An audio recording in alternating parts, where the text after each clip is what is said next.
Welcome back. It's now time for your lunchtime sports, and I am Jermaine Brown. ISA President Keith Wellington says he's still in the dark as to why Kingston College athlete Ricardo Clark was reinstated at the recent Boys and Girls Championships. Clark was initially expelled from the meet following an altercation with Calabar athlete Kamani Gordon after the final of the Class 2 Boys 100 meters.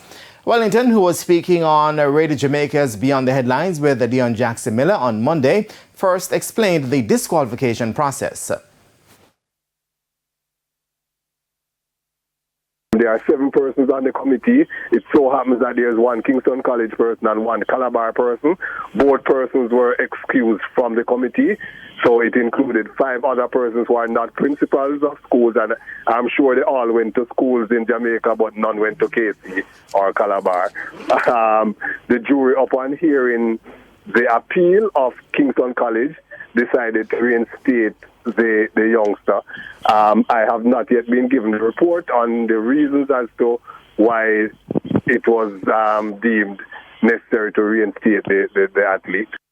Now, while admitting that ISA was in the wrong to not have made the communication public, Wellington explained that it was an issue with procedure which caused the delay.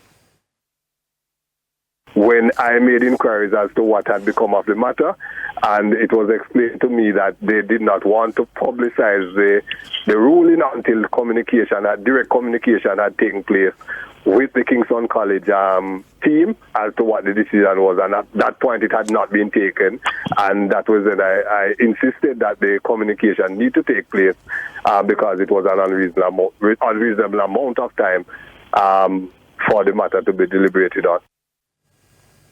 Some cycling news now. Jerome Forrest and Andrew Ramsey picked up second and third place finishes respectively on stage 3, but were overshadowed by their regional counterparts on the final day of the Jamaica International Cycling Classic. Anguillen Hassani Hennis, who was way out front heading into Sunday's final day, only needed a top 10 finish to get his third yellow jersey and earned the top spot at the end of stage 3. Akil Campbell from Trinidad emerged victorious on the 50-plus mile race from Witter Village in St. James to Duncan's Trelawney and back, followed by Forrest and Ramsey. But Campbell's win was not enough to move him past Hennis in the point standings, as he ended with 48 points to Hennis's 50.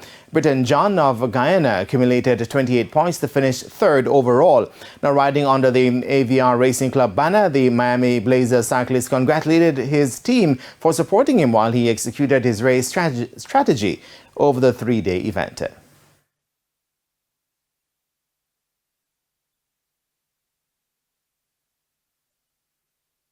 I am pleased with the performances in terms of the representation in the space. We had representation from Barbados, Trinidad, Guyana, Belize, Miami, New York, Atlanta, plus our local riders. So it was a decent group representing the region, and I'm happy for that. In the Masters category for stage 3, Jerome Amelin from Cayman came out on top, ahead of Horace Barrows and Lynn Murray of Guyana. Sharena Gray, Aura Lagno and Natalie Rapago took top honors in the women's category, respectively. Football news now. Mount Pleasant FC salvaged a point in a 2-2 draw with Montego United at the Catherine Hall Sports Complex in the feature matchup in the JPL on Monday night. Shaquille West opened the scoring in the 9th minute for Mobay United, but Donovan Sigri equalized in minute 22 for Mount Pleasant.